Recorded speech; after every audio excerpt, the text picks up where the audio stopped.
देहाभिमानपाशेन चिरं बद्धोऽसि पुत्रक बोधोऽहं ज्ञानखङ्गेन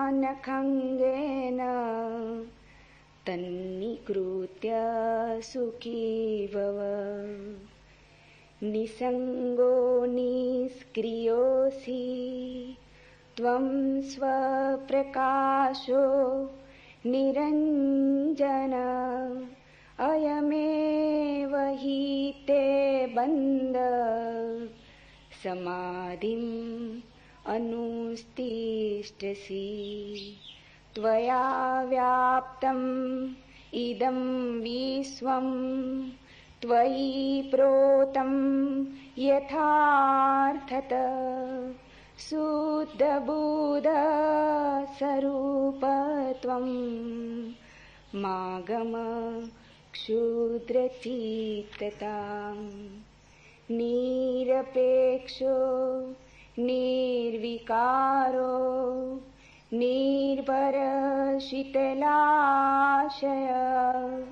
अगाधबुद्धिरक्षुब्धो भवचिन्मात्रवासन। साकारम् अनृतं विद्धि निराकरं तु निश्चलम्।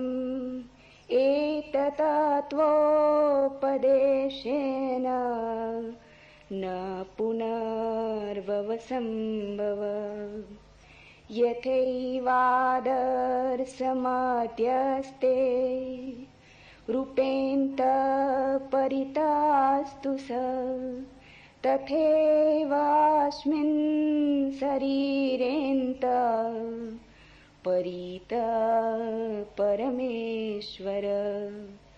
एकं सर्वगतं व्योम बहिरन्तः यथा घटे नित्यं निरन्तरं ब्रह्म सर्वभूतगणे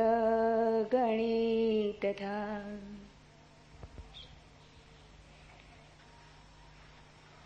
पहला सूत्र। अष्टावक्र ने कहा, हे पुत्र, तू बहुत काल से देहाभिमान के पास में बंधा हुआ है। उस पास को मैं बोध हूं, इस ज्ञान की तलवार से काटकर तू सुखी हो।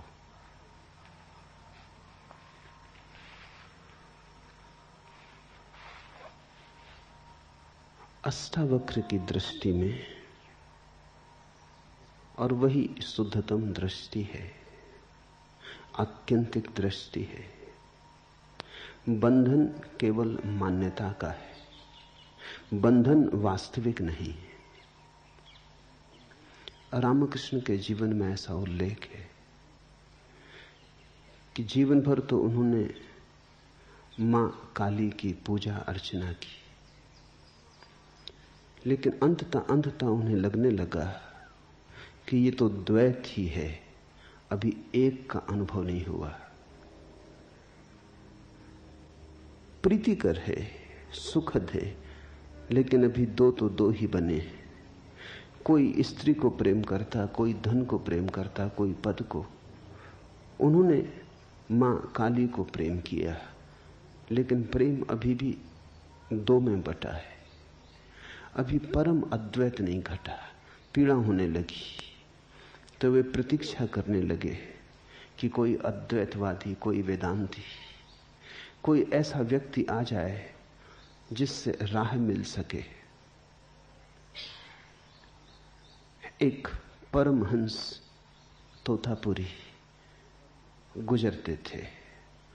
रामकृष्ण ने उन्हें रोक लिया और कहा, मुझे एक के दर्शन करा दें।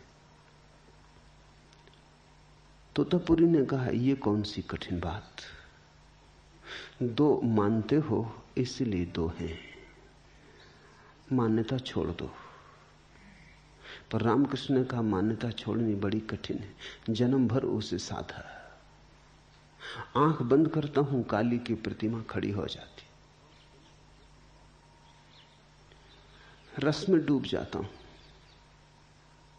भूल ही जाता हूं कि एक होना है। आंख बंद करते ही दो हो जाता हूं, ध्यान करने की चेष्टा करता हूं, द्वैत हो जाता है। मुझे उबारो। तो तोतापुरी ने कहा, ऐसा करो, जब काली की प्रतिमा बने तो उठाना एक तलवार और 2 टुकड़े कर देना। रामकृष्ण ने कहा, तलवार वहां कहां से लाऊंगा?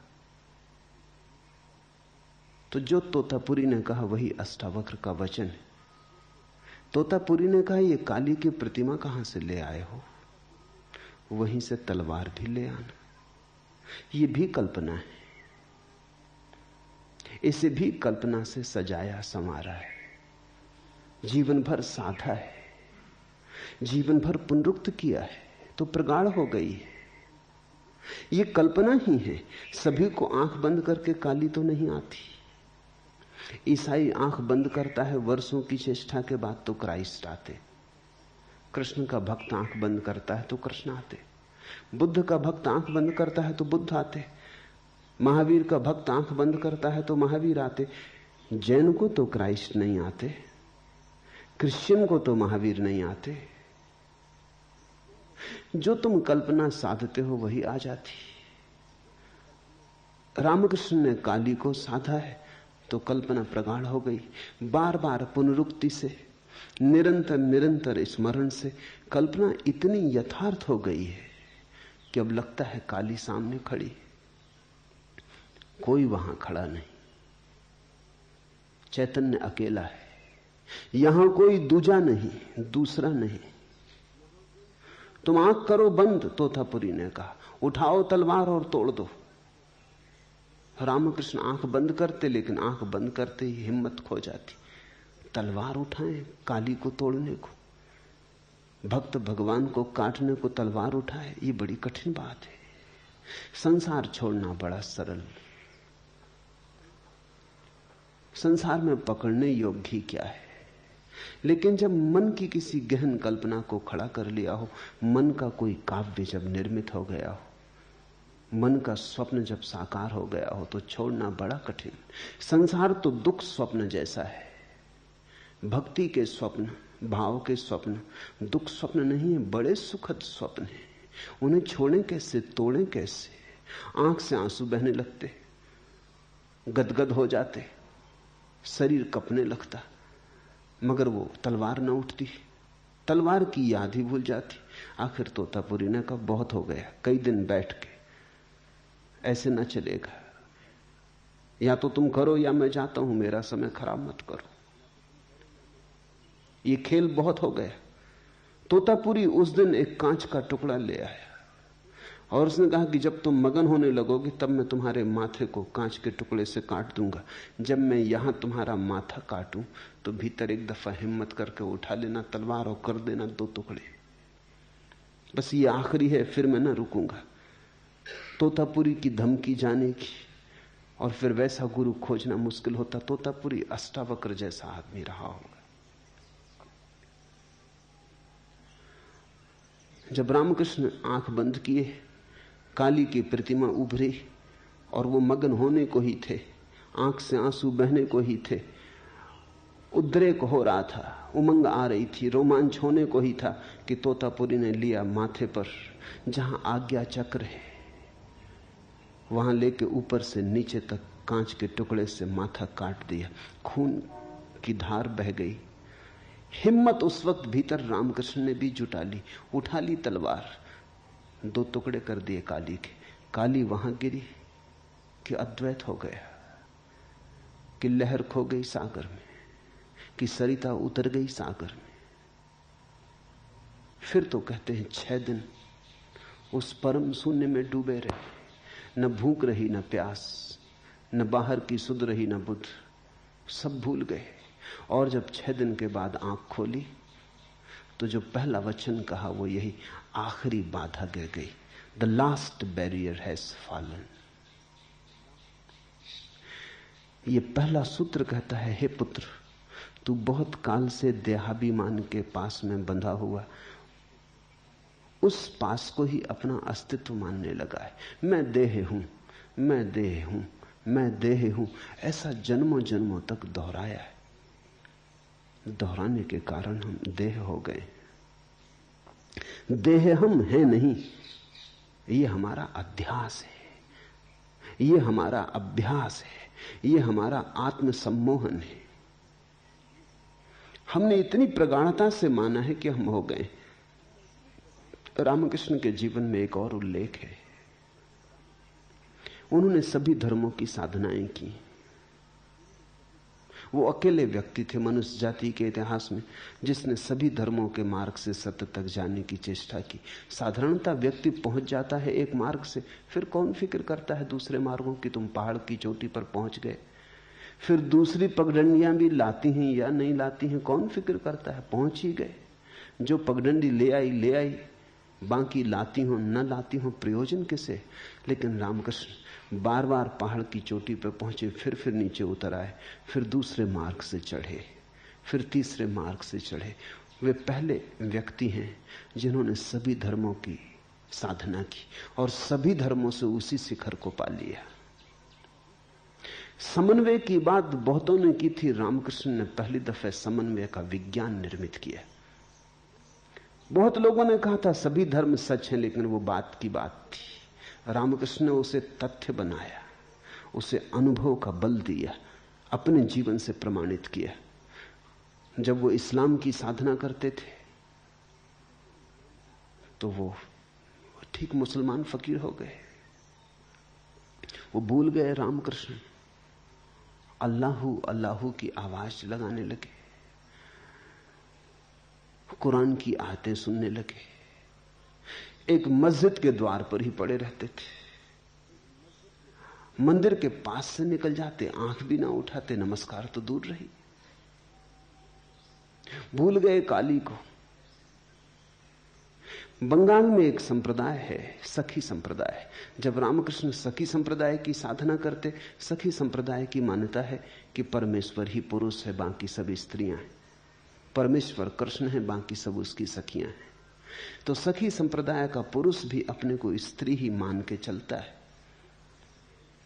लेकिन जो घटना रामकृष्ण के जीवन में घटी वो किसी सखी संप्रदाय की मान्यता वाले व्यक्ति को कभी नहीं घटी थी। पुरुष मान ले अपने को ऊपर ऊपर से स्त्री हूं, भीतर तो पुरुष ही बना रहता है, जानता तो है कि मैं पुरुष ही हूं। तो सखी संप्रदाय के लोग कृष्ण की मूर्ति को लेकर रात बिस्तर पे सो जाते, वही पति है। लेकिन इससे क्या फर्क पड़ता है। लेकिन जब रामकृष्ण ने साधना की तो अभूतपूर्व घटना घटी। बड़े बड़े वैज्ञानिकों को भी चकित कर दे ऐसी घटना घटी। 6 महीने तक उन्होंने सखी संप्रदाय की साधना की। 3 महीने के बाद उनके स्तन उभर आए, उनकी आवाज बदल गई, वो स्त्रियों जैसे चलने लगे, स्त्रियों जैसी उनकी मधुर वाणी हो गई। स्तन उभर आए, स्त्रियों जैसे स्तन हो गए, शरीर का पुरुष ढांचा बदलने लगा। मगर इतना भी संभव है क्योंकि स्तन होते तो पुरुष को भी हैं, अविकसित होते, स्त्री के विकसित होते। तो हो सकता है अविकसित स्तन विकसित हो गए हों, बीज तो है ही। यहां तक कोई बहुत बड़ी घटना नहीं घटी। बहुत पुरुषों को स्तन बढ़ जाते, ये कोई बहुत आश्चर्यजनक बात नहीं। लेकिन 6 महीने पूरे होते होते उनको मासिक धर्म शुरू हो गया, तब चमत्कार की बात थी।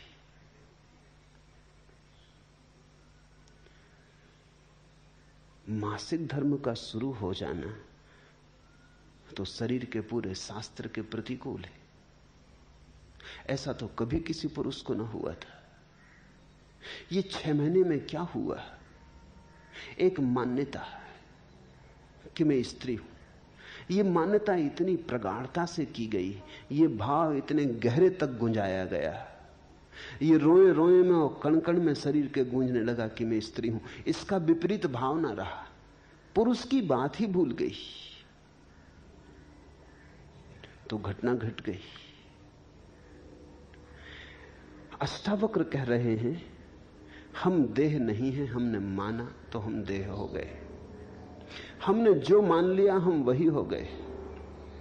संसार हमारी मान्यता है,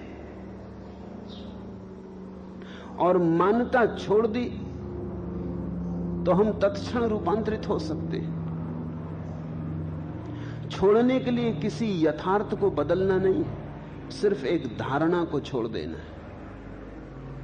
हम वस्तुतः अगर शरीर होते तो बदलाहट बड़ी मुश्किल थी। हम वस्तुतः शरीर नहीं है, हम वस्तुतः तो शरीर के भीतर छिपा जो चैतन्य है वही, वो जो साक्षी दृष्टा है। देहाभिमान पासेन चिरम बद्धो असि पुत्रक बोधो अहम ज्ञान खड्गेन तन्निकृत सुखी भव। उठा बोध की तलवार, मैं बोध रूप हूं, उठा ऐसे भाव की तलवार, और काट डाल इस धारणा को कि मैं देव, फिर तू सुखी है। सारे दुख देह के, जन्म है, बीमारी है, बुढ़ापा है, मृत्यु है, सभी देह के। देह के साथ तादात्म्य है तो देह की सारी पीड़ाओं के साथ भी तादात्म्य है। जब देह जराजीर्ण होती है तो हम सोचते हैं मैं जराजीर्ण हो गया। जब देह बीमार होती है तो हम सोचते हैं मैं बीमार हो गया। जब देह मरण के निकट पहुंचती तो हम घबराते हैं कि मैं मरा। मान्यता, सिर्फ मान्यता। मैंने सुना है मुल्ला नसरुद्दीन एक रात सोया अपनी पत्नी के साथ। तब तक उसे कोई बेटा बेटी ना हुए थे और पत्नी को बड़ी आतुरता थी कि कोई बच्चा हो जाए। सोने ही जा रहे थे कि पत्नी ने कहा कि सुनो तो, अगर हमारे घर बेटा हो जाए तो सुलाएंगे कहां, क्योंकि एक ही बिस्तर है। तो मुल्ला थोड़ा किनारे सरक गया, उसने कहा यहां बीच में सुला लेंगे। और पत्नी ने कहा अगर दूसरा और हो जाए, तो मुल्ला थोड़ा और सरक गया, उसने कहा उसको भी यहीं सुला लेंगे। कंजूस आदमी। पत्नी ने कहा अगर तीसरा हो जाए, तो मुल्ला और सरका, और कहने ही जा रहा था कि यहां सुला लेंगे कि धड़ाम से नीचे गिरा, उसकी टांग टूट गई। पड़ोस के लोग इकट्ठे हो गए शोरगुल सुन के। वो चिल्लाया, रोने लगा। पड़ोस के लोगों ने पूछा क्या हुआ। उसने कहा जो बेटा अभी हुआ ही नहीं उसने टांग तोड़ दी।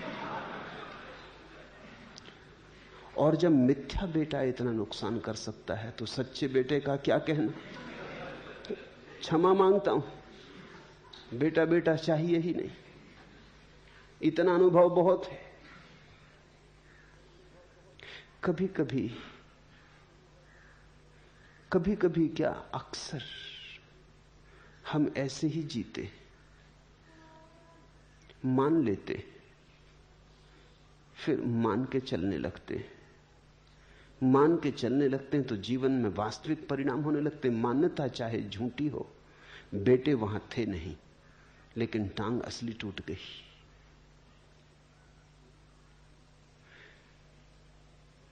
झूठ का भी परिणाम सच हो सकता है। अगर झूठ भी प्रगाढ़ता से मान लिया जाए तो उसके परिणाम यथार्थ में घटित होने लगते हैं। मनस्विद कहते हैं कि इस जगत में जितनी भिन्नताएं दिखाई पड़ती हैं, ये भिन्नताएं यथार्थ की कम है, मान्यता की ज्यादा है। एक मनोवैज्ञानिक हार्वर्ड विश्वविद्यालय में प्रयोग कर रहा था। वो एक बड़ी बोतल ठीक से बंद की हुई, सब तरह से पैक की हुई लेके कमरे में आया अपनी क्लास में। कोई 50 विद्यार्थी। उसने वो बोतल टेबल पर रखी और उसने विद्यार्थियों को कहा कि इस बोतल में अमोनिया गैस है। मैं एक प्रयोग करना चाहता हूं कि अमोनिया गैस का जैसे ही मैं ढक्कन खोलूंगा तो उस गैस की सुगंध कितना समय लेती है पहुंचने में लोगों तक। तो जिसके पास पहुंचने लगे सुगंध वो हाथ ऊपर उठा दे। जैसी सुगंध की उसे पता चले हाथ ऊपर उठा दे। तो मैं जानना चाहता हूं कि कितने सेकंड लगते हैं कमरे के आखिरी पंक्ति तक पहुंचने में। विद्यार्थी सजग होकर बैठ गए। उसने बोतल खोली। बोतल खोलते ही उसने जल्दी से अपनी नाक पर रुमाल रख लिया। Ammonia gas. पीछे हट के खड़ा हो गया। 2 सेकंड नहीं बीते होंगे कि पहली पंक्ति में एक आदमी ने हाथ उठाया, फिर दूसरे ने, फिर तीसरे ने, फिर दूसरी पंक्ति में हाथ उठे, फिर तीसरी पंक्ति में। 15 सेकंड में पूरी क्लास में अमोनिया गैस पहुंच गई। और अमोनिया गैस उस बोतल में थी ही नहीं, वो खाली बोतल थी। धारणा तो परिणाम हो जाता है। मान लिया तो हो गया। जब उसने कहा अमोनिया गैस इसमें है ही नहीं, तब भी विद्यार्थियों ने कहा कि हो या ना हो, हमें गंध आई। गंध मान्यता की आई। गंध जैसे भीतर से ही आई, बाहर तो कुछ था ही नहीं। सोचा तो आई। मैंने सुना है एक अस्पताल में एक आदमी बीमार है। एक नर्स उसके लिए रस लेके आई, संतरे का रस। उस रस लाने वाली नर्स के पहले ही दूसरी नर्स उसे एक बोतल दे गई थी कि इसमें अपनी पेशाब भर के रख दो परीक्षण के लिए। वो थोड़ा मजाकिया आदमी था। उसने उस बोतल में संतरे का रस डाल के रख दिया। जब वो नर्स लेने आई बोतल तो वो जरा चौंकी, क्योंकि ये रंग कुछ अजीब सा था। तो उस आदमी ने कहा तुम्हें भी हैरानी होती, रंग कुछ अजीब सा है, चलो मैं एक दफे और इसे शरीर में से गुजार देता हूं, रंग ठीक हो जाएगा। वो उठा के बोतल और पी गया। कहते हैं वो नर्स बेहोश होकर गिर पड़ी, क्योंकि उसने तो यही सोचा कि ये आदमी पेशाब पिए जा रहा है। फिर से कहता है कि एक दफा और निकाल देते हैं शरीर से तो रंग सुधर जाएगा, ढंग पे हो जाएगा, ये आदमी कैसा है। लेकिन वहां केवल संतरे का रस था। अगर पता हो कि संतरे का ही रस है तो कोई बेहोश न हो जाए। लेकिन ये बेहोशी वास्तविक है, ये मान्यता की है। तुम जीवन में चारों तरफ ऐसी हजारों घटनाएं खोज ले सकते हो जब मान्यता काम कर जाती, मान्यता वास्तविक हो जाती। मैं शरीर हूं, ये जन्मों जन्मों से मानी हुई बात है। मान ली तो हम शरीर हो गए, मान ली तो हम क्षुद्र हो गए, मान ली तो हम सीमित हो गए। अष्टावक्र का मौलिक आधार यही है कि यह आत्म सम्मोहन है, ऑटो हिप्नोसिस है। तुम शरीर हो नहीं गए हो, तुम शरीर हो नहीं सकते हो। इसका कोई उपाय ही नहीं है। जो तुम नहीं हो वो कैसे हो सकते हो? जो तुम हो तुम अभी भी वही हो। सिर्फ झूठी मान्यता को काट डालना है। उस पास को मैं बोध हूं इस ज्ञान की तलवार से काट कर तू अभी सुखी हो जा। ज्ञान खंगेन तत् निष्कृतम त्वम सुखी भव। अभी सुख को जगा ले, क्योंकि सारे दुख हमारे उस मान्यता के पिछलग्गू हैं कि हम दे। बुद्ध भी मरते हैं लेकिन मृत्यु की कोई पीड़ा नहीं। रामकृष्ण भी मरते हैं लेकिन मृत्यु की कोई पीड़ा नहीं। रमन भी मरते हैं लेकिन मृत्यु की कोई पीड़ा नहीं। रमन जब मरे तो उन्हें कैंसर था।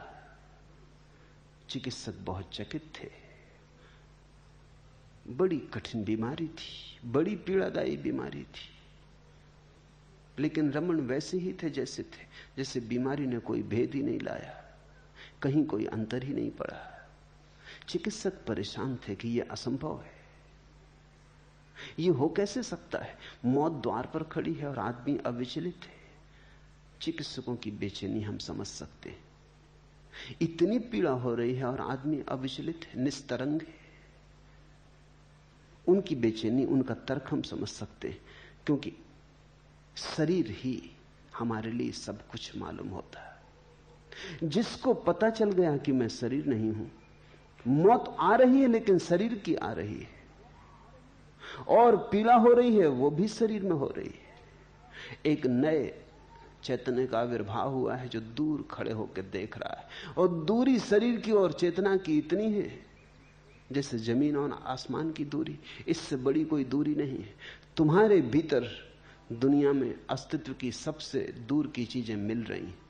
तुम क्षितिज हो जहां जमीन और आसमान मिल रहे हैं।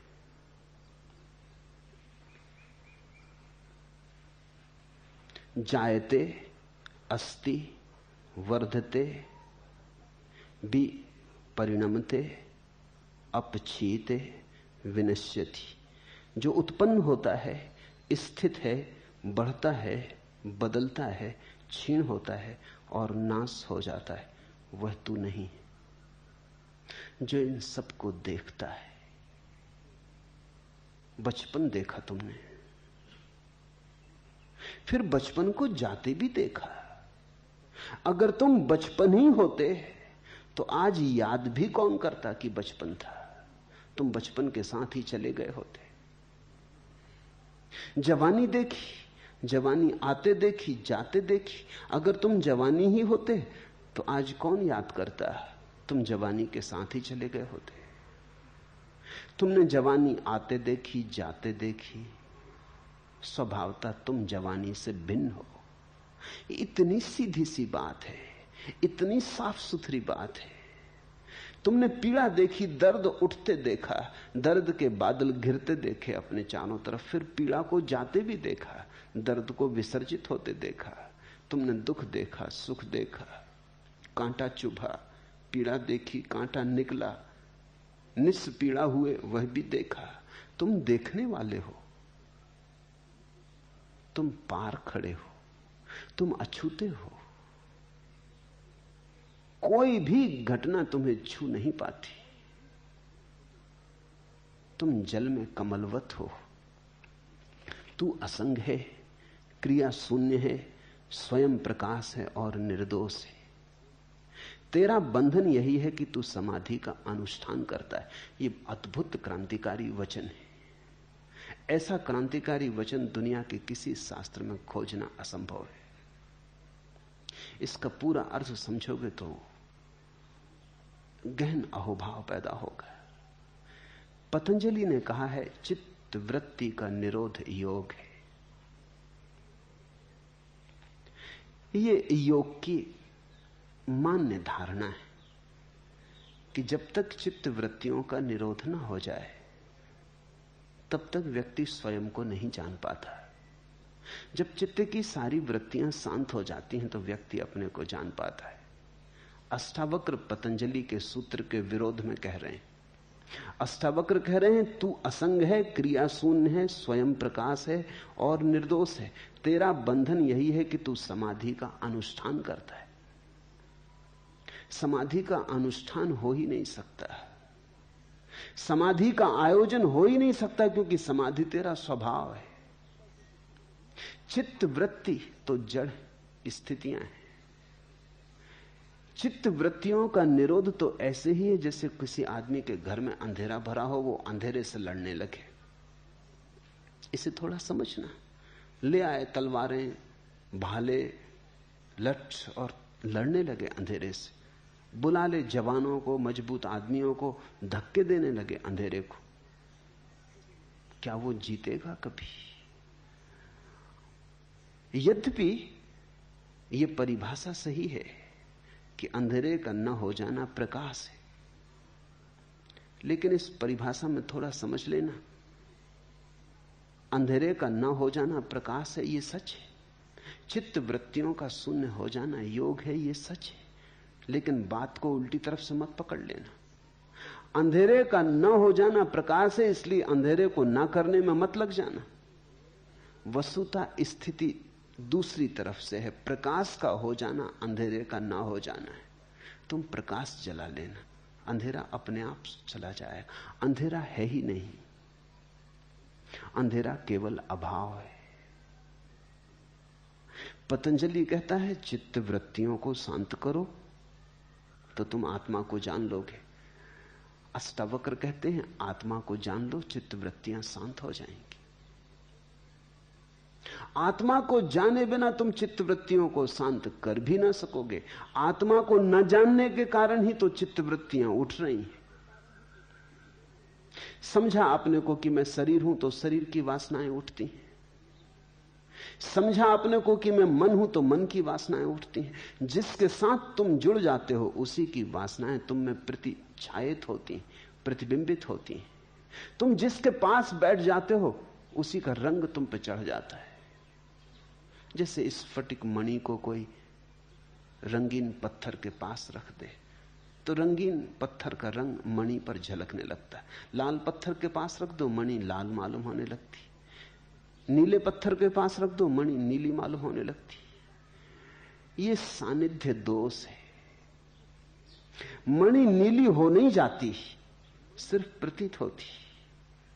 अंधेरा केवल प्रतीत होता है नहीं। प्रकाश के न होने का नाम अंधेरा है। अंधेरे की अपनी कोई सत्ता नहीं, अपना कोई वास्तविक अस्तित्व नहीं। तो तुम अंधेरे से मत लड़ने लगना। योग और अष्टावक्र की दृष्टि बड़ी विपरीत है। इसलिए मैंने कहा अगर अष्टावक्र को समझना हो तो कृष्णमूर्ति को समझने की कोशिश करना। कृष्णमूर्ति अष्टावक्र का आधुनिक संस्करण है। ठीक आधुनिक भाषा में, आज की भाषा में कृष्णमूर्ति जो कह रहे हैं वो शुद्ध अष्टावक्र का सार है। कृष्णमूर्ति के मानने वाला ऐसा सोचते हैं कि कृष्णमूर्ति कोई नई बात कह रहे हैं। नई बात कहने को है ही नहीं। जो भी कहा जा सकता है कहा जा चुका है। जितने जीवन के पहलू हो सकते हैं सब छाने जा चुके हैं। अनंत काल से आदमी खोज कर रहा है। इस सूरज के नीचे नया कहने को कुछ है ही नहीं। केवल भाषा बदलती है, आवरण बदलते हैं, वस्त्र बदलते हैं, समय के अनुसार नई धारणाओं का प्रयोग बदलता है, लेकिन जो कहा जा रहा है वो ठीक वही है। अष्टावक्र की भाषा अति प्राचीन है, कृष्णमूर्ति की भाषा अति नवीन है। लेकिन जो थोड़ा भी समझ सकता है उसे दिखाई पड़ जाएगा कि बात तो वही है। कृष्णमूर्ति कहते हैं योग की कोई जरूरत नहीं, ध्यान की कोई जरूरत नहीं, जप तप की कोई जरूरत नहीं। ये सब अनुष्ठान है। अनुष्ठान उसके लिए करना होता है जो हमारा स्वभाव नहीं। स्वभाव को पाने के लिए क्या अनुष्ठान करना है? सब अनुष्ठान छोड़ के अपने में झांक लो, स्वभाव प्रकट हो जाएगा। तू असंग है, क्रिया शून्य है, स्वयं प्रकाश और निर्दोष है। ये घोषणा तो देखो। अष्टावक्र कहते हैं तू निर्दोष है, इसलिए तुम भूल के भी ये मत समझना कि मैं पापी हूं। लाख तुम्हारे साधु संत कहे चले जाएं कि तुम पापी हो, पाप का प्रक्षालन करो, पश्चाताप करो, बुरे कर्म किए हैं उनको छुड़ाओ। अष्टावक्र का वचन ध्यान में रखना, तू क्रिया शून्य है, इसलिए कर्म तो तू करेगा कैसे? अष्टावक्र कहते हैं जीवन में 6 लहरें हैं, 6 ऊर्मियां, भूख प्यास, शोक मोह, जन्म मरण। ये 6 तरंगे। भूख प्यास शरीर की तरंगे। अगर शरीर ना हो तो ना तो भूख होगी ना प्यास होगी। ये शरीर की जरूरतें हैं। जब शरीर स्वस्थ होता है तो ज्यादा भूख लगती है, जब शरीर बीमार होता है तो ज्यादा भूख नहीं लगती। अगर शरीर को धूप में खड़ा करोगे ज्यादा प्यास लगेगी क्योंकि पसीना उड़ जाएगा। गर्मी में ज्यादा प्यास लगेगी, सर्दियों में कम प्यास लगेगी। ये शरीर की जरूरतें हैं। ये शरीर की तरंगे हैं। भूख प्यास शरीर की, शोक मोह मन की। कोई छूट जाता तो दुख होता है क्योंकि मन पकड़ लेता है, राग बना लेता है। कोई मिल जाता है परिजन तो सुख होता है, कोई परिजन छूट जाता तो दुख होता है। कोई अपरिजन मिल जाता है तो दुख होता है, अपरिजन छूट जाता तो सुख होता है। लेकिन ये मन के खेल है, आसक्ति और विरक्ति के खेल है, आकर्षण और विकर्षण के खेल है। जिस आदमी के भीतर मन ना रहा, उसके भीतर फिर कोई शोक नहीं, कोई मोह नहीं। ये तरंगे मन की हैं और जन्म मरण तरंगे प्राण की हैं। जन्म होता श्वास के साथ, मृत्यु होती श्वास के विदा होने के साथ। इसलिए जैसे बच्चा पैदा होता है, डॉक्टर फिक्र करता है जल्दी श्वास ले, रोए। रोने का अर्थ केवल इतना ही है कि रोएगा तो श्वास ले लेगा। रोने के झटके में श्वास का द्वार खुल जाएगा, रोने के झटके में बंद फेफड़ा काम करने लगेगा। अगर बच्चा नहीं रोता कुछ सेकंड के भीतर, तो डॉक्टर उसे उल्टा लटका के उस पर चोट करता बच्चे के ऊपर, ताकि धक्के में श्वास चल पड़े। श्वास जन्म है। श्वास यानी प्राण की प्रक्रिया। जब आदमी मरता है तो श्वास समाप्त हो जाती, प्राण की प्रक्रिया बंद हो गई। प्रतिपल यही हो रहा है। श्वास भीतर आती तो जीवन भीतर आता, श्वास बाहर जाती तो जीवन बाहर जाता। प्रतिपल जन्म और मृत्यु घट रही है। हर आती श्वास जीवन है, हर जाती श्वास मौत है। तो मौत और जन्म तो प्रतिपल घट रहे हैं। ये प्राण की तरंगे हैं। अष्टावक्र कहते हैं ये 60 उर्मियां हैं, तुम इन क्षयों के पार हो, इनके दृष्टा हो। इसलिए बुद्ध ने तो श्वास पर ही सारा का सारा अपना साधना की व्यवस्था खड़ी की। बुद्ध ने कहा एक ही काम पर्याप्त है कि तुम आती जाती श्वास को देखते रहो। क्या होगा आती जाती सांस को देखने से? धीरे धीरे अगर तुम जाती श्वास को देखो कि श्वास बाहर गई, आती श्वास को देखो श्वास भीतर आई, तो बीच में तुम थोड़े समय ऐसे भी पाओगे जब श्वास स्थिर हो जाती, ना तो बाहर जाती ना भीतर आती। हर आती जाती श्वास के बीच में क्षण भर को अंतराल है, जब श्वास न चलती, न हिलती, न डुलती, बाहर जाती, फिर क्षण भर को रुकती, फिर भीतर आती, भीतर आती, फिर क्षण भर को रुकती, फिर बाहर जाती। तो अंतराल तुम्हें दिखाई पड़ने लगेंगे। उन्हीं अंतराल में तुम पाओगे कि तुम हो। श्वास का आना जाना तो प्राण का खेल है। और अगर तुम श्वास को देखने में समर्थ हो गए तो वो जो देखने वाला है वो श्वास से पृथक हो गया, वो श्वास से अलग हो गया। शरीर हमारी बाहर की परिधि है, मन उसके भीतर की परिधि है, प्राण उसके और भी भीतर की परिधि। तो ऐसा भी हो सकता है शरीर अपंग हो जाए, टूट फूट जाए, तो भी आदमी जीता है। मन खंडित हो जाए, विक्षिप्त हो जाए, जड़ हो जाए, तो भी आदमी जीता है। लेकिन बिना श्वास के आदमी नहीं जीता है। मस्तिष्क भी निकाल लो आदमी का पूरा, तो भी आदमी जिए चला जाता है। पड़ा रहेगा मगर जीवन रहेगा। शरीर के अंग अंग काट डालो, बस श्वास भर चलती रहे तो आदमी जीता रहेगा। श्वास बंद हो जाए तो सब मौजूद हो तो भी आदमी मर गया। ये 6 तरंगे हैं और इन 6 के पार दृष्टा है। तू असंग है, कोई तेरा संगी साथी नहीं। शरीर भी तेरा संगी साथी नहीं, श्वास भी तेरी संगी साथी नहीं, मन के विचार भी तेरे संगी साथी नहीं। तू असंग है। भीतर ही कोई साथी नहीं, बाहर की तो बात ही क्या, पति पत्नी परिवार मित्र परिजन कोई साथी नहीं। साथ होंगे संगी कोई भी नहीं।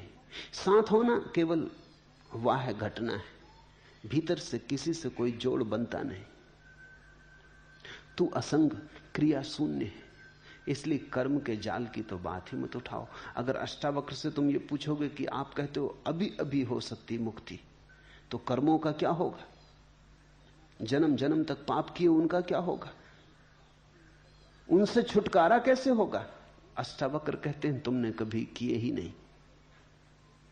भूख के कारण शरीर ने किया होगा कुछ, प्राण के कारण प्राण ने किया होगा कुछ, मन के कारण मन ने किया होगा कुछ। तुमने कभी कुछ नहीं किया, तुम सदा से असंग अकर्म में हो। कर्म तुमसे कभी हुआ नहीं, तुम सारे कर्मों के दृष्टा हो। इसलिए इसी क्षण मुक्ति हो सकती। ख्याल करना, अगर कर्मों के सारे जाल को हमें तोड़ना पड़े तो शायद मुक्ति कभी भी ना हो सकेगी, असंभव। अनंत काल में हमने कितने कर्म किए, उनका कुछ लेखा जोखा करो। अगर उन सब कर्मों से छूटना पड़े तो उन कर्मों से छूटने में अनंत काल लगेगा, और ये जो अनंत काल छूटने में लगेगा, इसमें भी तुम बैठे थोड़ी रहोगे, कुछ तो करोगे। तो कर्म तो फिर होते चले जाएंगे, तो ये श्रृंखला तो अंतहीन हो जाएगी। इस श्रृंखला का तो कोई कभी समाप्ति आने वाली नहीं, इसमें से कोई निष्कर्ष आने वाला नहीं। अष्टावक्र कहते हैं, अगर कर्मों से मुक्त होना पड़े फिर मुक्ति होती हो तो मुक्ति कभी होगी ही नहीं। लेकिन मुक्ति होती है। मुक्ति का होना इस बात का सबूत है कि आत्मा ने कर्म कभी किए ही नहीं। ना तो तुम पापी हो, ना तुम पुण्यात्मा हो, ना तुम साधु हो, ना तुम असाधु हो, ना तो कहीं कोई नरक है और ना कहीं कोई स्वर्ग है। तुमने कभी कुछ किया नहीं, तुमने सिर्फ सपने देखे, तुमने सिर्फ सोचा है। तुम भीतर सोए रहे, शरीर करता रहा। जिन शरीरों ने कर्म किए थे वो जा चुके, उनका फल तुम्हारे लिए कैसा। तुम तो भीतर सोए रहे, मन ने कर्म किए, जिस मन ने किए वो प्रतिपल जा रहा है। मैंने सुना है एक भूतपूर्व महाराजा ने देखा कि ड्राइंग रूम गंदा है, तो नौकर झनकू को डांटा, कहा बैठक में मकड़ी के जाले लगे, तुम दिन भर क्या करते हो। झनकू ने कहा, हुजूर जाला कोनो मकड़ी लगाई होई, हम तो अपन कुठरिया में ओंघात रहे। तुम तो ओंघाते रहे भीतर, जाला कोनो मकड़ी लगाई होई। शरीर ने जाले बुने, मन ने जाले बुने, प्राण ने जाले बुने। तुम तो सोए रहे। जागो, जागते ही तुम पाओगे तुमने तो कभी कुछ किया नहीं। तुम तो करना भी चाहो तो कुछ कर नहीं सकते। अकर्म तुम्हारा स्वभाव है, अकर्ता तुम्हारी स्वाभाविक दशा है। तू असंग, क्रिया शून्य, स्वयं प्रकाश और निर्दोष है। ये सुनी घोषणा, तू निर्दोष है। तो जो कुछ तुम्हें सिखाया हो पंडितों ने, पुरोहितों ने, फेंको, तुम निर्दोष हो। उनकी सिखावन ने बड़े खतरे किए, तुम्हें पापी बना दिया, तुम्हें हजार तरह की बातें सिखा दी कि तुम ऐसे बुरे हो, तुमने दीनता भर दी और अपराध का भाव भर दिया। तुम निर्दोष हो, निरपराधी हो। तेरा बंधन यही है कि तू समाधि का अनुष्ठान करता है। इस वचन की क्रांति तो देखो। तेरा बंधन यही है कि तू समाधि का अनुष्ठान करता है, कि तू आयोजन करता है कि समाधि कैसे फले, फूल कैसे लगे ध्यान के, मुक्ति कैसी हो, अनुष्ठान। ते बंधा ही समाधिम अनुतिष्ठसी, यही तेरा बंधन है। उठा तलवार बोध की और काट दे। तो यहां तुम्हें साफ हो जाएंगी दो बातें कि योग का एक मार्ग है और बोध का बिल्कुल दूसरा मार्ग है। बोध के मार्ग का प्राचीन नाम है सांख्य। सांख्य का अर्थ होता है बोध। योग का अर्थ होता है साधन। सांख्य का अर्थ होता है सिर्फ जागना है, बस कुछ करना नहीं। योग का अर्थ होता है बहुत कुछ करना है, तब जागरण घटेगा। योग में साधन है, सांख्य में सिर्फ साध्य है। मार्ग नहीं है, केवल मंजिल है। क्योंकि मंजिल से तुम कभी गए ही नहीं कहीं और, तुम अपने भीतर के मंदिर में ही बैठे हो। आना नहीं है वापस, इतना ही जानना है कि कभी गए ही नहीं। निसंगो निष्क्रियो असि त्वयं स्वप्रकाशो निरंजना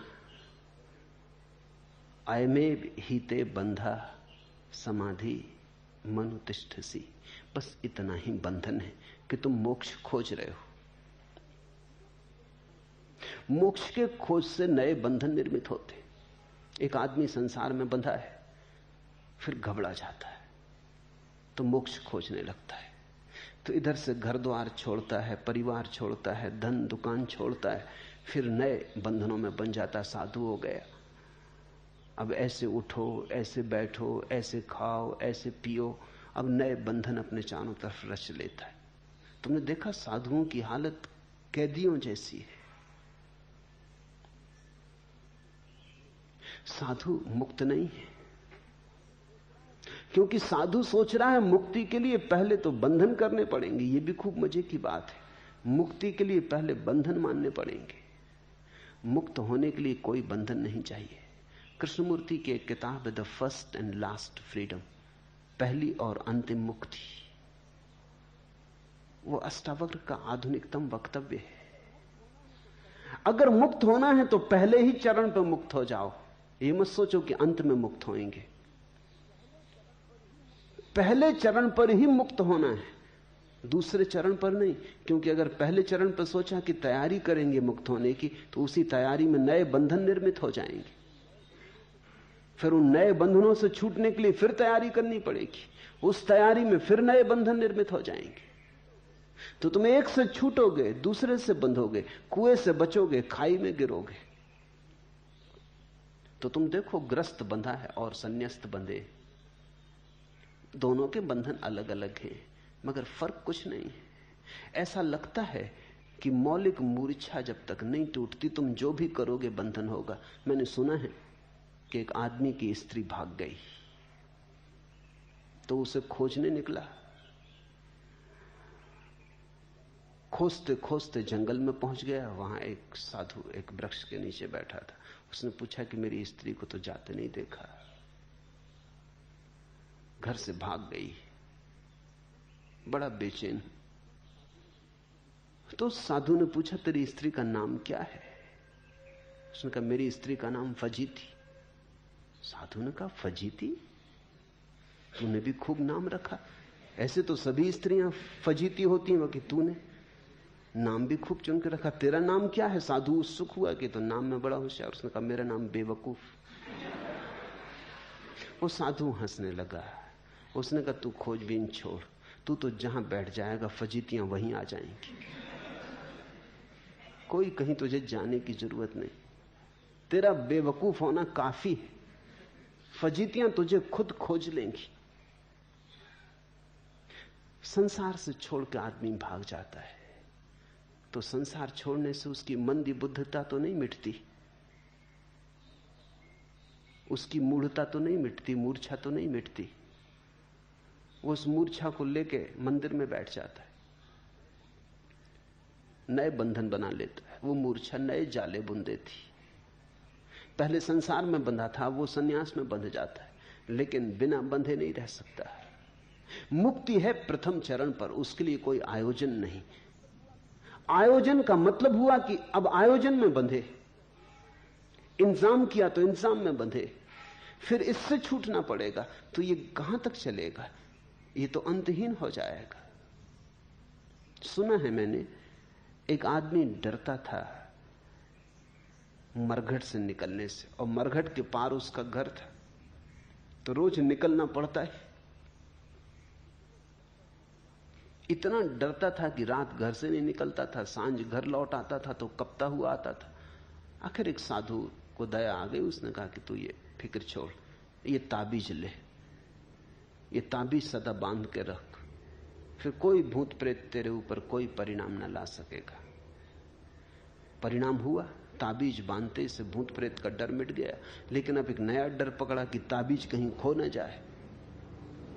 स्वाभाविक, जिस ताबीज ने भूत प्रेतों से बचा दिया, अब वो आधी रात को भी निकल जाता। मरघट से कोई डर नहीं, भूत प्रेत तो कभी भी वहां नहीं थे।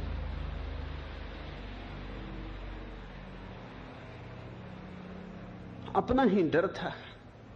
ताबीज ने डर से तो छुड़वा दिया, लेकिन नया डर पकड़ गया कि ताबीज कहीं खो न जाए। तो स्नान गृह में भी जाता तो ताबीज लेके जाता, बार बार ताबीज को टटोल के देख लेता। अब वो इतना भयभीत रहने लगा कि रात सोए तो डरे कि कोई ताबीज ना खोल ले, कोई ताबीज चुरा ना ले जाए, क्योंकि ताबीज उसकी जिंदगी हो गई।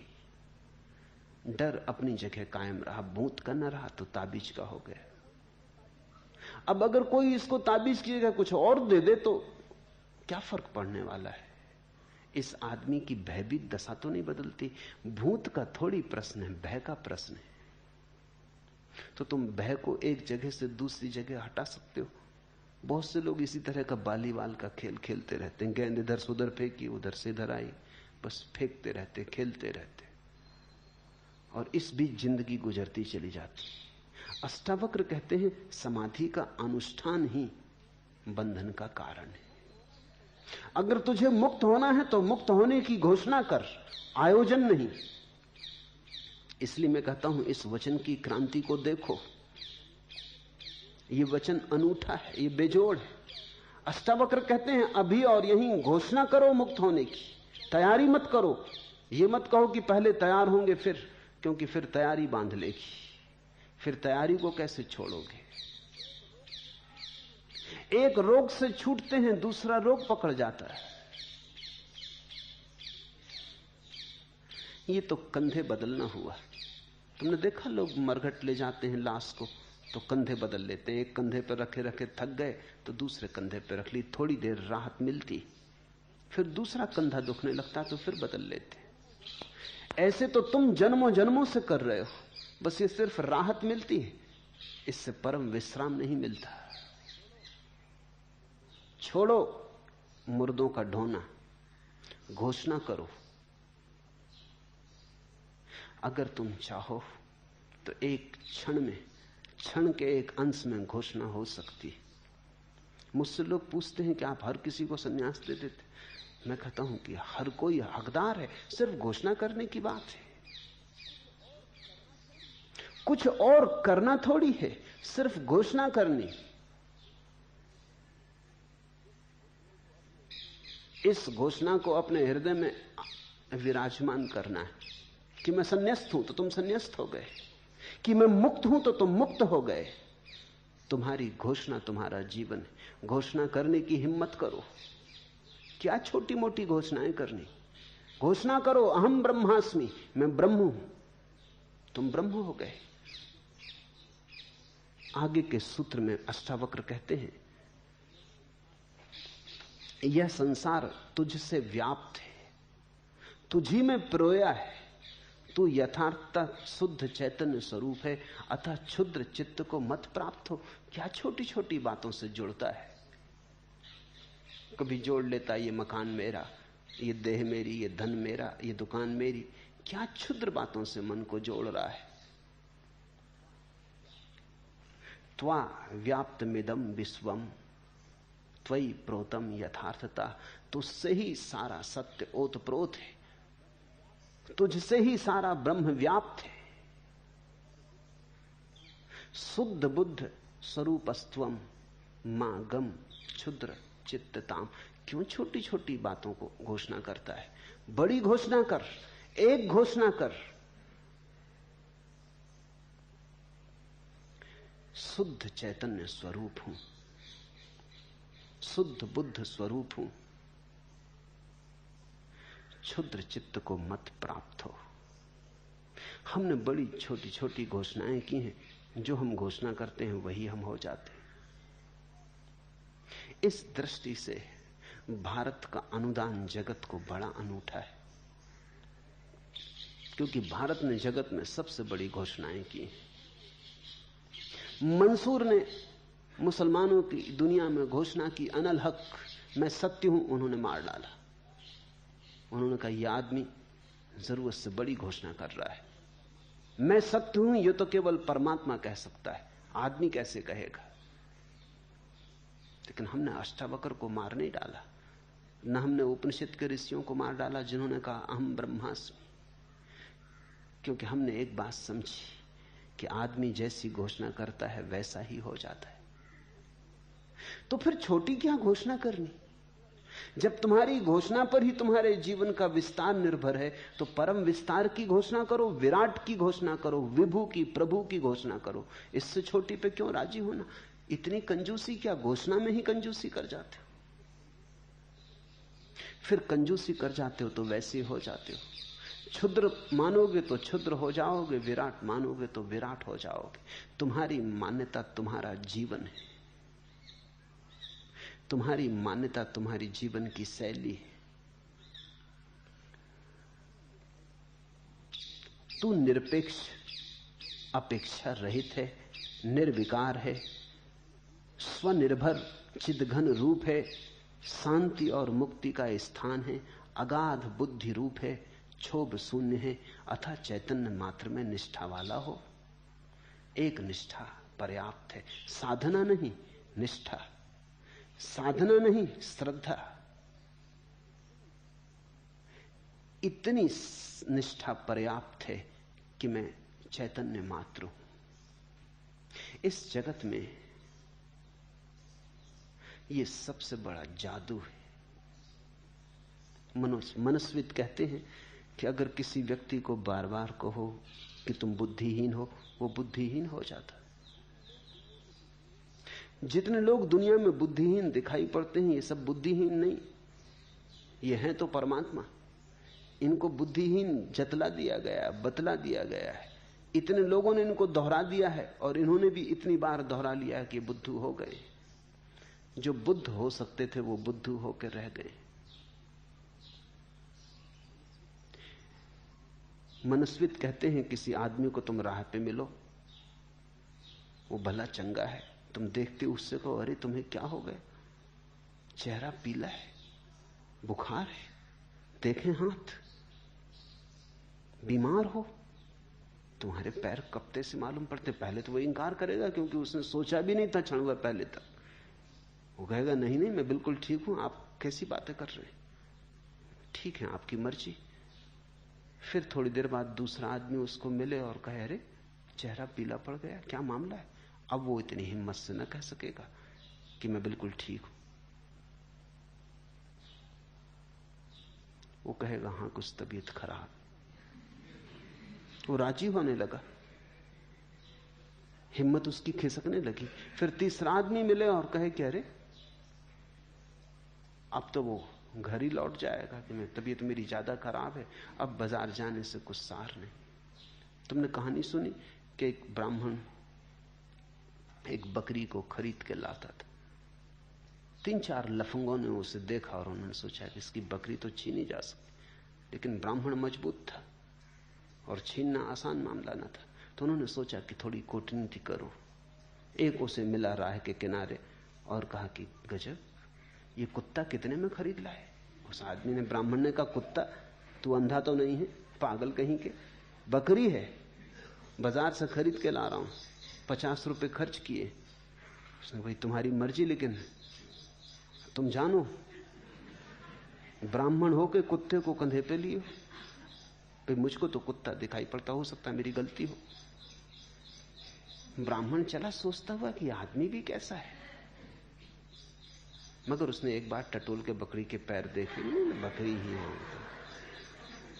दूसरे किनारे पर राह के दूसरा उन्हीं का सगा साथी खड़ा था। उसने कहा कि कुत्ता तो गजब का खरीदा। अब ब्राह्मण इतनी हिम्मत से न कह सका कि कुत्ता नहीं, न हो कुत्ता ही है, तो 2 आदमी गलत नहीं हो सकते। फिर भी उसने कहा कि नहीं नहीं कुत्ता नहीं है, लेकिन अब कमजोर था, कह तो रहा था लेकिन भीतर की नींव हिल गई थी। उसने कहा कि नहीं नहीं कुत्ता नहीं, बकरी है। उसने कहा कि बकरी, इसको बकरी कहते, तो फिर परिभाषा बदलनी पड़ेगी। ब्राह्मण देवता, अगर इसको बकरी कहते हैं तो फिर कुत्ता किसको कहेंगे। वैसे आपकी मर्जी, आप पंडित आदमी हैं, हो सकता है बदल दें। नाम की तो बात है, चाहे कुत्ता कहो चाहे बकरी कहो, रहेगी तो कुत्ता ही, कहने से कुछ नहीं होता। वो आदमी तो चला गया, ब्राह्मण ने उतार के बकरी नीचे रख के देखी, बिल्कुल बकरी है, बिल्कुल बकरी जैसी बकरी है, आंखें मीड़ी, रास्ते के किनारे लगे नल से पानी से आंखें धोई, क्योंकि अपना पड़ोस करीब आता जाता और लोग देख लें कि ब्राह्मण कुत्ता सिर पे लिए है तो पूजा पांडित्य को धक्का लगेगा। पूजा करवाते हैं लोग, ना करवाएंगे लोग पागल समझेंगे। मगर फिर देख दाख के उसने सब तरह की बकरी है, मगर इन दो आदमियों को क्या हुआ। फिर रख के चला, लेकिन अब जरा डरता हुआ चला कि फिर कोई और ना देख ले। वो तीसरा उनका साथी खड़ा था। उसने कहा कि कुत्ता तो गजब का है, कहां से लाए? हम भी बड़े दिन से कुत्ता चाहते। उसने कहा बाबा तू ही ले ले, अगर कुत्ता चाहते हो तुम ही ले लो, ये कुत्ता ही है, एक मित्र ने दे दिया है, इससे छुटकारा करो मेरा। वो भागा वहां से घर की तरफ कि किसी को पता ना चल जाए कि कुत्ता इसने लिया है। आदमी ऐसे ही जी रहा है। तुमने जो मान रखा है वो तुम हो गए हो, और तुम्हारे चारों तरफ बहुत लफंगे हैं जो तुम्हें बहुत सी बातें मनवा रहे हैं। उनके अपने प्रयोजन हैं। पुरोहित समझाना चाहता है कि तुम पापी हो, क्योंकि तुम पापी नहीं हो तो पूजा कैसे चलेगी। उसका हित इसमें है कि बकरी कुत्ता मालूम पड़े। पंडित है, अगर तुम अज्ञानी नहीं हो तो उसके पांडित्य का क्या होगा, उसकी दुकान कैसे चलेगी। धर्मगुरु है, वो अगर तुम्हें समझा दे कि तुम अकर्ता हो, कर्म शून्य हो, तुमने कभी पाप किया ही नहीं, तो उसकी जरूरत क्या है। ये तो ऐसा हुआ कि डॉक्टर के पास तुम जाओ, वो समझा दे कि बीमार तुम हो ही नहीं, बीमार तुम कभी हुए ही नहीं, बीमार तुम हो ही नहीं सकते, स्वास्थ्य तुम्हारा स्वभाव है। तो ये डॉक्टर आत्महत्या कर रहा है अपनी, इसकी दुकान का क्या होगा। तुम डॉक्टर के पास जाओ भले चंगे, जब तुम्हें कोई बीमारी नहीं तब जाओ, तब भी तुम पाओगे कि वो बीमारी खोज लेगा। तुम जाके देखो, बिल्कुल भले चंगे हो, तुम्हें कोई बीमारी नहीं, जाके जरा चले जाओ डॉक्टर को कहना कि कुछ जांच पड़ताल करवानी। ऐसा डॉक्टर खोजना बहुत मुश्किल है जो कह दे कि तुम बीमार नहीं हो। मुल्ला नसरुद्दीन का बेटा डॉक्टर हुआ, तो मैंने उससे पूछा कि कैसी चल रही। उसने कहा कि काफी अच्छी चल रही। मैंने कहा तुम कैसे समझे कि काफी अच्छी चल रही। उसने कहा इतनी अच्छी चल रही कि कई दफे तो वो बीमारों को कह देता है कि तुम बीमार ही नहीं। ये तो बड़ी डॉक्टर कह सकता है जिसकी खूब चल रही हो, चल रही ऐसी हो कि अब उसे उपद्रव ज्यादा लेने नहीं है, फुर्सत नहीं। तो उसने कहा इससे मैं समझता हूं कि बिल्कुल ठीक चल रही। कई दफा आदमियों को कह देता है नहीं तुम्हें कोई बीमारी नहीं। दुकानें हैं, उनके अपने हित हैं। तुम्हारे ऊपर हजारों दुकानें चल रही, पंडित की है, पुरोहित की है, धर्मगुरु की है। तुम्हारा पापी होना जरूरी है, तुमने बुरे कर्म किए हो यह आवश्यक है, नहीं तो तुम्हारा बुरे कर्मों से छुटकारा दिलाने वालों का क्या होगा, मसीहाओं का क्या होगा जो आते हैं तुम्हारी मुक्ति के लिए। अगर अष्टावक्र सही है तो सब मसीहा व्यर्थ है, फिर तुम्हारे छुटकारे की कोई जरूरत नहीं, तुम छूटे ही हुए हो, तुम मुक्त ही हो। अष्टावक्र की जैसे कोई भी दुकान नहीं, जैसे अष्टावक्र तुम्हारे साथ कोई धंधा नहीं करना चाहते, सीधी सीधी बात कह देते हैं, दो टूक सत्य कह देते हैं। तू निरपेक्ष, अपेक्षा रहित, निर्विकार, निर्भर, चिदघन रूप, शांति और मुक्ति है तू, अगाध बुद्धि रूप, क्षोभ शून्य है तू, अतः चैतन्य मात्र में निष्ठा वाला हो। एक ही निष्ठा होनी चाहिए कि मैं साक्षी रूप हूं, बस पर्याप्त है। ऐसा निष्ठावान व्यक्ति धार्मिक है, और किसी निष्ठा की कोई जरूरत नहीं। न तो परमात्मा में निष्ठा की जरूरत है, न स्वर्ग नरक में निष्ठा की जरूरत है, न कर्म के सिद्धांत में निष्ठा की जरूरत है। एक निष्ठा पर्याप्त है, और वो निष्ठा है कि मैं साक्षी, निर्विकार। और तुम जैसे ही निष्ठा करोगे तुम पाओगे तुम निर्विकार होने लगे। एक मनोवैज्ञानिक ने प्रयोग किया, एक कक्षा को 2 हिस्सों में बांट दिया, आधे लड़के एक तरफ आधे दूसरी तरफ, अलग अलग कमरों में। फिर पहले हिस्से को जाके कहा कि गणित बहुत कठिन है, तुम में से कोई भी हल ना कर पाएगा। एक गणित लिखा बोर्ड पर और कहा यह इतना कठिन है कि तुम्हारी तो सामर्थ्य नहीं, तुमसे आगे की कक्षा के विद्यार्थी भी इसको हल नहीं कर सकते। लेकिन हम एक प्रयोग कर रहे हैं, हम जानना चाहते हैं क्या तुम में से कोई इसको हल करने के थोड़े बहुत भी करीब आ सकता है, थोड़ी बहुत विधि 2-4 कदम भी ठीक उठा सकता है। यह असंभव है। उसने ये बार बार दोहराया कि असंभव है, फिर भी तुम चेष्टा करो। दूसरे कमरे में गया, उसी वर्ग के आधे लड़के, वही बोर्ड पर उसने गणित लिखा और कहा कि यह प्रश्न इतना सरल है कि यह असंभव है कि तुम में से कोई इसे हल ना कर पाए। तुमसे नीची कक्षाओं के लड़कों ने हल कर लिया है। तो इसलिए नहीं दे रहे हैं कि तुम्हारी कोई परीक्षा करनी, तुम तो हल कर ही लोगे, ये इतना सरल है। सिर्फ हम ये जानना चाहते हैं कि क्या एकांश विद्यार्थी ऐसा भी है तुम्हारी कक्षा में जो इसमें भी भूल चूक कर जाए।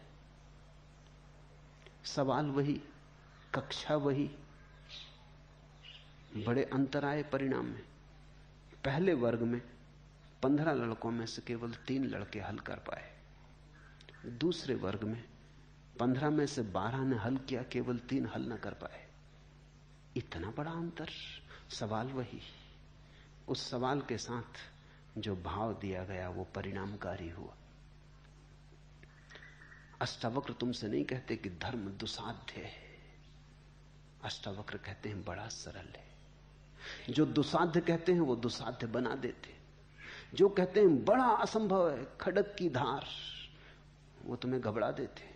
जो कहते हैं ये तो हिमालय पे चढ़ने जैसा है, इसमें तो विरले चढ़ पाते, तुम छोड़ ही देते फिक्र कि विरले तो अपन है नहीं, ये अपने बस की बात नहीं, तो चढ़ें विरले, हम झंझट में ना पड़ेंगे। हम स्वागत करते हैं विरलों का, जाएं, मगर हम सीधे साधे आदमी, हमें तो इसी घाटी में रहने दो। अष्टावक्र कहते हैं ये बड़ा सरल है, ये इतना सरल है कि तुम्हें कुछ करने की भी जरूरत नहीं, सिर्फ जाग के देखना पर्याप्त है। ये मनुष्य की मेधा की अंतिम घोषणा है। ये मनुष्य की अंतिम संभावनाओं के प्रति मनुष्य को सजग करना है। धर्म मनुष्य की प्रतिभा का आखिरी चमत्कार है। अगर तुलना करनी हो तो राजनीति मनुष्य की प्रतिभा का निकृष्टतम रूप है और धर्म मनुष्य की प्रतिभा का श्रेष्ठतम रूप। ऐसा हुआ, एक राजनेता सख्त बीमारी से उठा तो डॉक्टर ने सलाह दी 2-3 महीने तक आप कोई भी दिमागी काम न करें। राजनेता ने पूछा, डॉक्टर साहब यदि थोड़ी राजनीति इत्यादि करूं तो कोई आपत्ति है? डॉक्टर ने कहा, नहीं, बिल्कुल नहीं, राजनीति आप जितनी चाहें करें, बस दिमागी काम बिल्कुल ना करें। राजनीति में दिमागी काम है भी नहीं। राजनीति में तो हिंसा है, प्रतिभा नहीं, छीन झपट है, संघर्ष है, शांति नहीं, चैन नहीं, बेचैनी है, महत्वाकांक्षा है, ईर्ष्या है, आक्रमण है, आत्मा नहीं। धर्म अनाक्रमण है, अहिंसा है,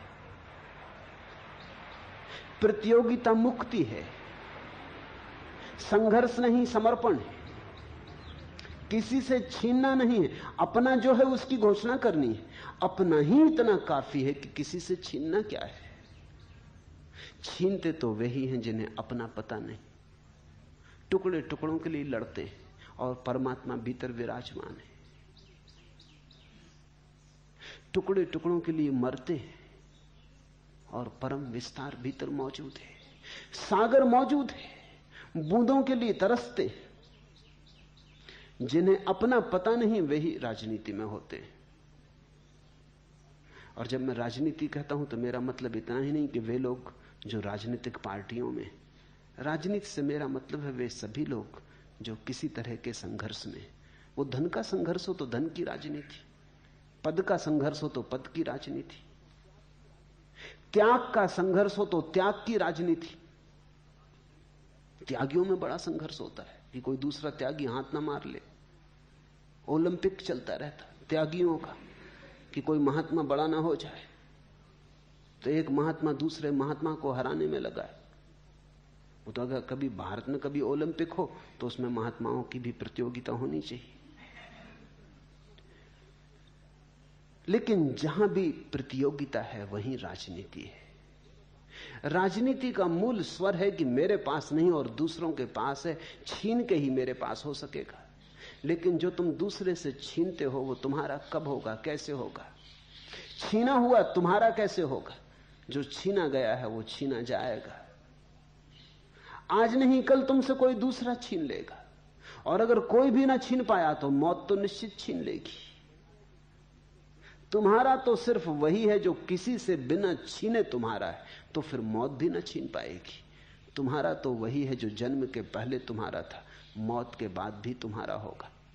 उस एक की खोज करो, और उस एक की खोज के लिए साधन तक की जरूरत नहीं। अष्टावक्र कहते सिर्फ सजगता, सिर्फ साक्षी भाव।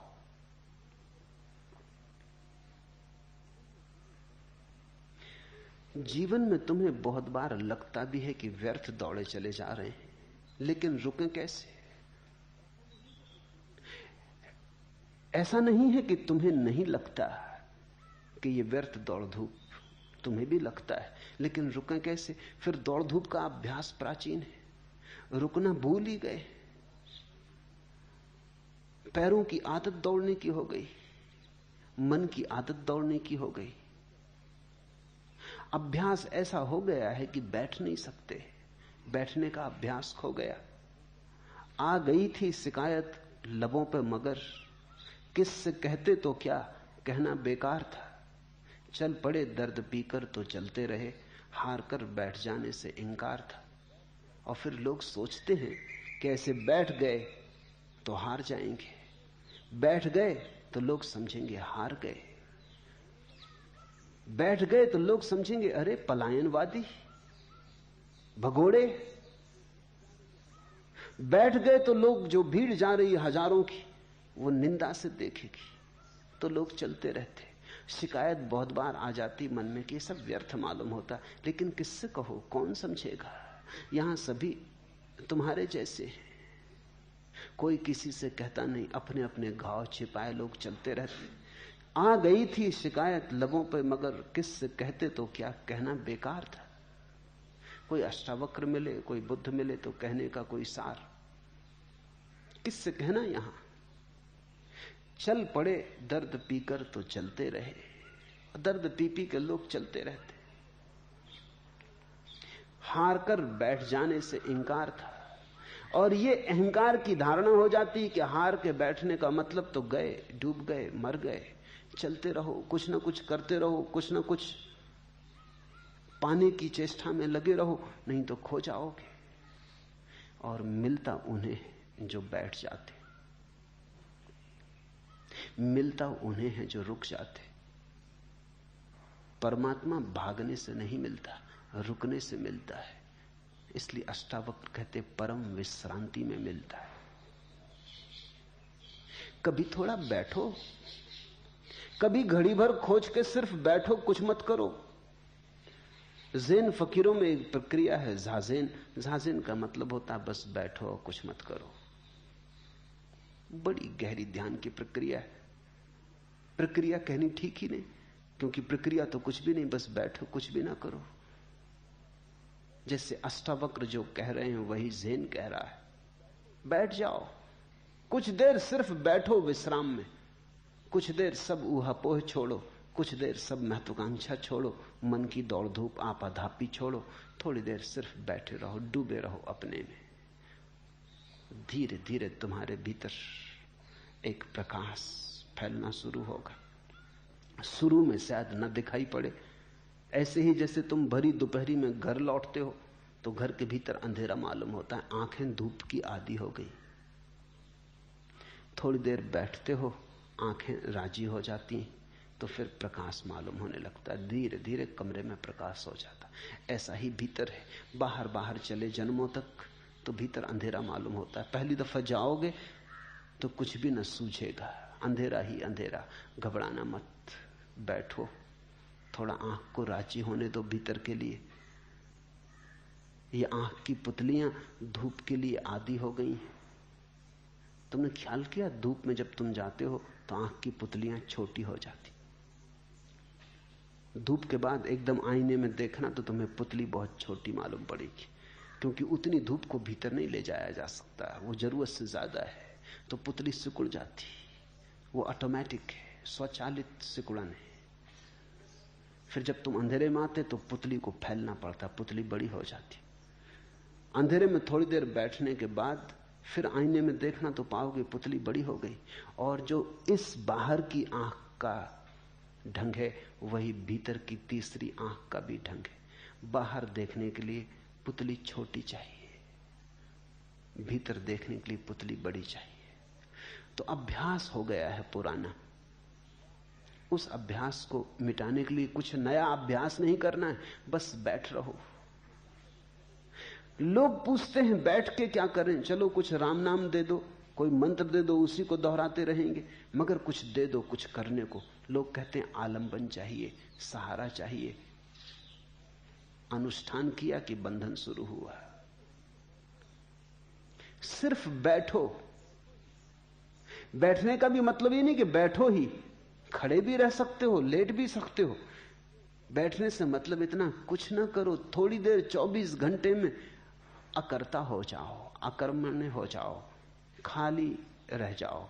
होने दो, जो हो रहा है, संसार बह रहा है बहने दो, चल रहा है चलने दो, आवाज आती है आने दो, रेल निकले, हवाई जहाज चले, शोरगुल हो, होने दो, तुम बैठे रहो। एकाग्रता नहीं, तुम सिर्फ बैठे रहो। समाधि धीरे धीरे तुम्हारे भीतर सघन होने लगेगी। तुम अचानक समझ पाओगे अष्टावक्र का अर्थ क्या है, अनुष्ठान रहित होने का अर्थ क्या है। साकार को मिथ्या जान, निराकार को निश्चल नित्य जान। इस यथार्थ तत्व उपदेश से पुनः संसार में उत्पत्ति नहीं होती, जिसको बुद्ध ने कहा है अनागामिन। ऐसा व्यक्ति जब मरता है तो फिर वापस नहीं आता, क्योंकि वापस तो हम अपनी आकांक्षा के कारण आते हैं, राजनीति के कारण आते हैं, वापस तो हम वासना के कारण आते हैं। जो ये जान के मरता है कि मैं सिर्फ जानने वाला हूं, उसका फिर कोई आगमन नहीं होता। वो इस व्यर्थ के चक्कर से छूट जाता है, आवागमन से। साकार को मिथ्या जान, साकारम अनृतम विद्धि, निराकारम निश्चलम विद्धि। निराकार को निश्चल नित्य जान। जो हमारे भीतर आकार है वही भ्रांत है, जो हमारे भीतर निराकार है वही सत्य। देखा कभी पानी में भंवर पड़ती? भंवर क्या है? पानी में ही उठी एक लहर है, फिर शांत हो जाती तो भंवर कहां खो जाती? भंवर थी नहीं, पानी में ही एक तरंग थी, पानी में ही एक रूप उठा था। ऐसे ही हम परमात्मा में उठी एक तरंग है, तरंग खो जाती, कुछ भी पीछे छूटता नहीं, राख भी नहीं छूटती, निशान भी नहीं छूटता। जैसे पानी पे तुम कुछ लिखो, लिखते ही मिट जाता है, ऐसी ही जीवन की सारी आकार की स्थितियां तरंगे मात्र हैं। जिस तरह दर्पण अपने में प्रतिबिंबित रूप के भीतर और बाहर स्थित है, उसी तरह परमात्मा इस शरीर के भीतर और बाहर स्थित है। तुमने देखा दर्पण के सामने तुम खड़े होते हो, प्रतिबिंब बनता है, बनता है कुछ दर्पण में, प्रतिबिंब बनता है, यानी कुछ भी नहीं बनता। तुम हट गए, प्रतिबिंब हट जाता है। दर्पण जैसा था वैसा ही है, जैसे का तैसा। तुम्हारे सामने होने से दर्पण में प्रतिबिंब बना था, हट जाने से हट गया, लेकिन दर्पण में न तो कुछ बना और न कुछ हटा, दर्पण अपने स्वभाव में रहा। यह सूत्र कहता है अष्टावक्र का कि जैसे दर्पण के सामने खड़े हो, दर्पण में प्रतिबिंब बनता है, लेकिन प्रतिबिंब वस्तुतः बनता है क्या? बना हुआ प्रतीत होता है। प्रतिबिंब से धोखा मत खा जाना। बहुत लोग धोखा खाते प्रतिबिंब से। और ये सूत्र कहता है कि प्रतिबिंब के चारों तरफ दर्पण है, बाहर भीतर। प्रतिबिंब में दर्पण ही दर्पण है और कुछ भी नहीं है। ऐसा ही उसी तरह परमात्मा इस शरीर के भीतर और बाहर स्थित है। परमात्मा भीतर, परमात्मा बाहर, परमात्मा ऊपर, परमात्मा नीचे, परमात्मा पश्चिम, परमात्मा पूरब, परमात्मा दक्षिण, परमात्मा उत्तर, सब तरफ वही एक है। उस विराट के सागर में उठी हम छोटी भंवरें, छोटी तरंगे। अपने को तरंग मान के मत उलझ जाना, अपने को सागर ही मानना। बस इतनी ही मान्यता का भेद है बंधन और मुक्ति में। जिसने अपने को तरंग समझा वो बंध गया, जिसने अपने को सागर समझा वो मुक्त हो गया।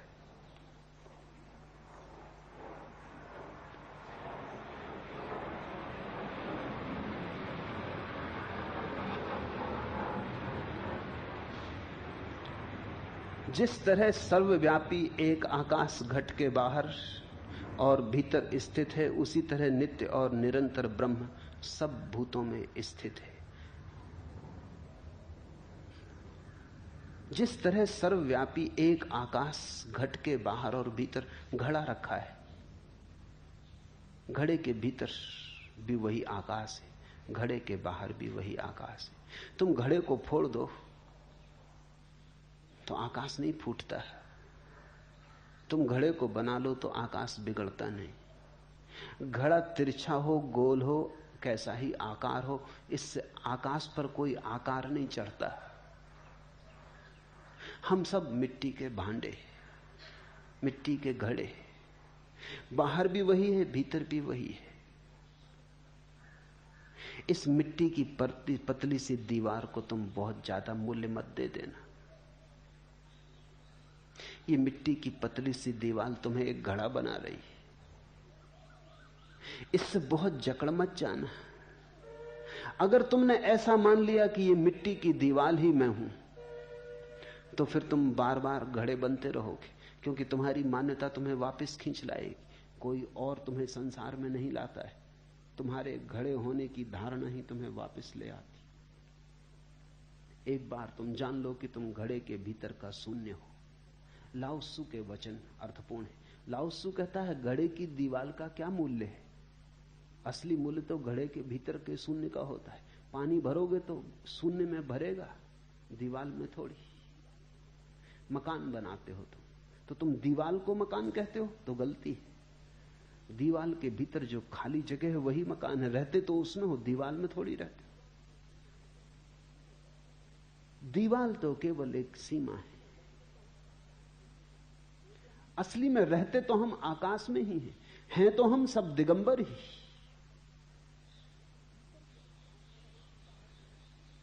भीतर के आकाश में रहो कि बाहर के आकाश में, दीवार के कारण कोई फर्क थोड़ी पड़ता है। दीवार आज है, कल गिर जाएगी, आकाश सदा है।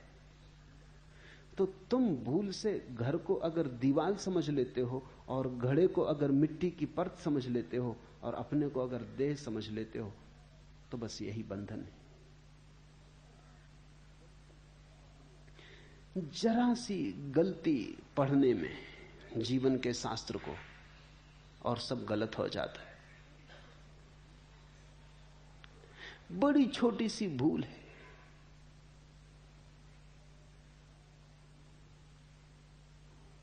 मुल्ला नसरुद्दीन एक बार अपने विचारों में डूबा बस में चढ़ गया और सीट पर बैठ के सिगरेट पीने लगा।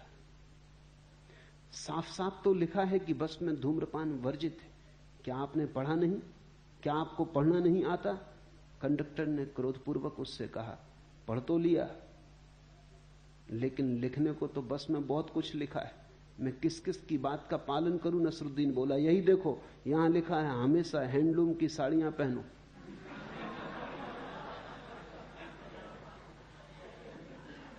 जरा सा ऐसी भूलों से सावधान होना जरूरी है। शरीर बहुत करीब है, इसलिए शरीर की भाषा पढ़ लेनी बहुत आसान है। और शरीर इतना करीब है कि उसकी छाया भीतर के दर्पण पे पड़ती, प्रतिबिंब बनता है। लेकिन तुम शरीर में हो, शरीर नहीं। शरीर तुम्हारा है, तुम शरीर के नहीं। शरीर तुम्हारा साधन है, तुम साध्य हो। शरीर का उपयोग करो, मालकियत मत खो दो। शरीर के भीतर रहते हुए भी शरीर के पार रहो, जल में कमलवत। हरिओम तत्सत। आज इतना है।